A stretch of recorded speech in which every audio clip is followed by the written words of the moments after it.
Hello. प्रत्येक घरातल्या प्रत्येक स्त्रीला पडत असलेला जागतिक दर्जाचा प्रश्न, की आज जेवायला काय बनवूया? तर यावर एक पर्याय आज मला तुमच्याशी शेअर करावासा वाटला. जो पर्याय माझ्या डायटिशियननी मला दिलेला आहे. त्यामुळे अर्थातच तो हेल्दी आहे, पौष्टिक आहे आणि फार वेळ लागणार नाहीये बनवायला. तर मला असं वाटलं, की तो तुमच्याबरोबर शेअर करूया. अ, त्याची रेसिपीपेक्षा ती मी सांगत जाईनच. पण 3-4च 2-3च आयटम आहेत. पण मला असं वाटतं, की ते तुम्हाला बनवायला आवडतील. तुम्ही ते बनवा आणि मला सांगा कसे वाटले. चला सुरू करूया.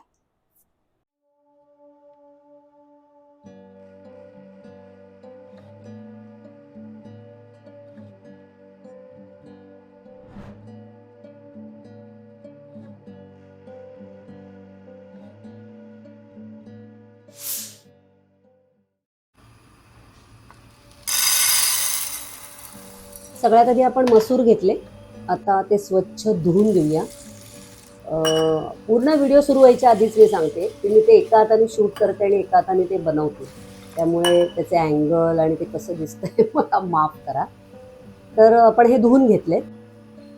याच्यामध्ये मीठ आणि थोडीशी हळद असं टाकून आपण आता त्याच्या एक 4 ते 5 शिट्ट्या तरी करून घेणार आहोत. हे काही आपण भिजवून ठेवले नव्हते, त्यामुळे 5 शिट्ट्या कराव्या लागतील. बरेच जण ह्याला अख्खा मसूर असं म्हणतात. मी मसूरच म्हणते. अख्खा मसुराची आमटी आपण करणार आहोत. त्याच्या एक 5 शिट्ट्या होईपर्यंत आपण एक काकडीचं सलाड करूया. काकडीची सालं काढून घेतली आणि त्याचे उभे काप केले. आपण चायनीजसाठी ते किमची सलाड असतं ना, त्याच्यात कसे असतात तसे उभे त्याचे काप करून घेतले. मी माझ्यापुरतंच बनवते म्हणून एक काकडी घेतली. थोडेसे दाणे भाजून घेतले. चमचाभर तीळ भाजून घेतले. आता ना हे सलाडसाठी जे आपल्याला बनवायचं आहे मिक्सचर ते बनवून घेऊया. चिली फ्लेक्स घेतले थोडेसे. मग एक 2 लसणाच्या पाकळ्या कापून घेतल्या. मीठ घेतलं. मध घेतला.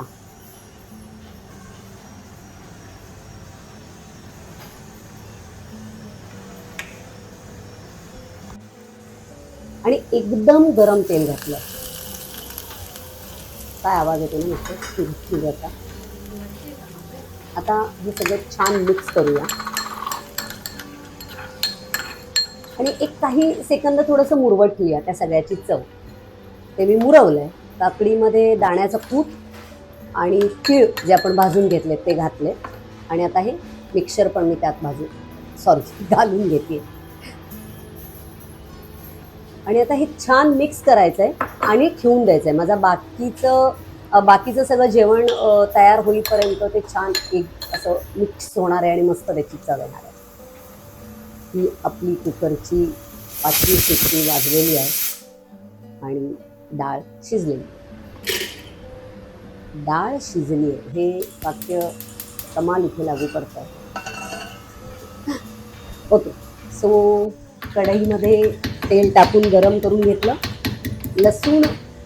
लसणाच्या पाकळ्या एक 2 ते 3 ठेचून घेतल्या. नेहमीप्रमाणे फोडणी केली. मोहरी आणि जिरं मी बरेचदा नाही नेहमीच फोडणी जिरं आणि मोहरीची एकत्रच करते. आणि हा ठेचलेला लसूण त्यामध्ये घातला. आता हा लसूण छान ब्राऊन होईपर्यंत जरा त्याचा वास पण लागतो म्हणून परतून घ्यायचा. मला तो थोडा जास्तच ब्राऊन लागतो. म्हणजे काही जण त्याला काळा म्हणू शकतात, पण मला ती चव आवडते म्हणून मी तो भाजते जास्त. कढीपत्ता घातला. आता यामध्ये आपण शिजवून घेतलेले मसूर घातले. मसूर छान शिजले त्यामुळे आपली आमटी किंवा त्याला काय उसळ म्हणू शकतो आपण ती छान एकजीव होणार आहे. हे आपण परतून घेतलं आणि यामध्ये साधारण अंदाज आहे आपल्याला किती पातळ हवी एवढं पाणी घातलं. त्याला एक बारीकशी उकळी येऊ द्यायची. पूर्ण उकळू द्यायचं नाहीये कारण त्यात अजून आपल्याला बरंच काय काय घालायचं आहे. खाणं थोडंसं गरम जरी झालं तरी त्यात मग आता आपण मीठ घातलं. मीठ कमी घालायचं आहे, हळद कमी घालायची आहे, कारण आपण ऑलरेडी शिजवून घेताना घातलेली आहे. त्यामुळे मीठ, हळद घातली. मग मी गोडा मसाला घातला आणि या मसाल्याच्या ऐवजी कुठलाही मसाला आपण घालू शकतो. मालवणी मसाला घालू शकतो, तो काळा मसाला घालू शकतो. हां, ही गुळाची पावडर आहे, ऑर्गॅनिक गुळाची पावडर आहे. मी शक्यतो गुळाची पावडर वापरते, नाही मिळाला तर गुळ घालते. आणि लाल मिरची पावडर, की आपल्याला किती तिखट हवं त्याप्रमाणे. आमच्याकडे जरा सगळे कमी तिखट खातात, त्यामुळे मी थोडं कमी तिखट. आणि ओलं खोबरं नसेल तर सुकं खोबरं. आता हे सगळं मिक्स करून घ्यायचं आहे आणि त्याला छान उकळी आली की कोथिंबीर घालायची. अशी आपली मसुराची आमटी कम उसळ पटकन रेडी झालेली आहे. बाजूच्या गॅसवर मी त्याला अजून उकळी येईपर्यंत थोडंसं ठेवतो आणि आता आपण भाकरी करायला घेऊया. आमच्याकडे सगळेजण जेवताना भाकरीच खातात, म्हणजे जेवणात भाकरी असते, पोळी फार कमी बनते. ही मिक्स भाकरी आहे, म्हणजे नाचणी आहे, त्याच्यामध्ये ज्वारी आहे, बाजरी आहे, मेथीचे दाणे आहेत. नाचणी असल्यामुळे मळायला जरा ती थोडीशी चिकट पडते. ज्वारी इतकी फटाफट मळून नाही होत, पण छान मळून घ्यायचे. थोडंसं कोमट पाणी घातलं होतं मी पिठामध्ये. याच्यावरती मी भाजून घेते, थापून घेते. हे माझ्याकडे एक सिलिकॉन पॅड आहे, हे बेस्ट आहे. तुम्हाला पण जमलं ते तुम्ही आणा, कारण याच्या इतकं सुख नाही आहे आणि फक्त भाकरीसाठी नाही, पोळ्यांसाठी, पिझ्झाचा बेस, अनेक गोष्टींसाठी ते उपयोगाचं आहे. भाकरी त्याच्यावर चिकटत नाही, पोळी पण त्याच्यावर चिकटत नाही, छान थापली जाते. पीठ कमी लागतं जनरली, आपल्याला भाजताना, लाटताना, थापताना पीठ लागतं, ते इकडे कमी लागतं. किती कसरत चालली आहे बघा माझी. एका हाताने अख्खा व्हिडिओ करते आणि एका हाताने मी ते सगळं करते, आहे की नाही. जवळजवळ मला पुरस्कार दिला पाहिजे या व्हिडिओसाठी.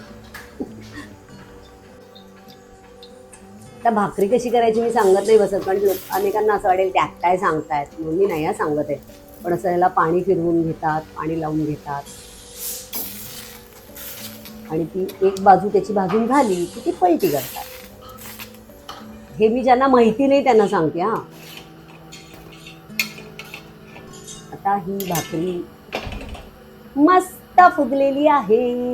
ये, आजही मला भाकरी आणि पोळी पुरी फुगल्याचा एक कोण आनंद होतो. हे बघा, माझं ताट रेडी झालेलं आहे. ते काकडीचं सलाड, भाकरी, मिक्स भाकरी, त्याच्यावर भरपूर तूप, मसुराची आमटी आणि वाटीत थोडंसं दही. मला या उसळीबरोबर, आमटीबरोबर दही आवडतं, लहानपणापासून आवडतं, त्यामुळे ते मी घेतलेलं आहे. आणि ताक पिते मी रोज लंचमध्ये आणि त्यात भरपूर पाणी घालून घेते. म्हणजे ताक पाव ग्लासच असतं आणि बाकीचं उरलेलं पाणी भरपूर असलेलं ताक. असा माझा, तुम्हाला छोटीशी मस्करा तिकडे दिसतेय का, ते ताट.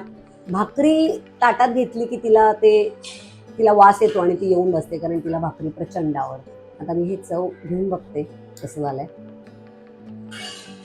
आणि ते खरंच छान झालंय. माझे खोटे एक्सप्रेशन्स नाही, तुम्हाला असं वाटेल आम्ही कुठे चव घेतली आहे, तर खरंच छान झालंय. सुटसुटीत, हेल्दी, पटकन होणारा असा माझा लंच आज जो मी तुमच्यावर शेअर केला. Okay, bye bye.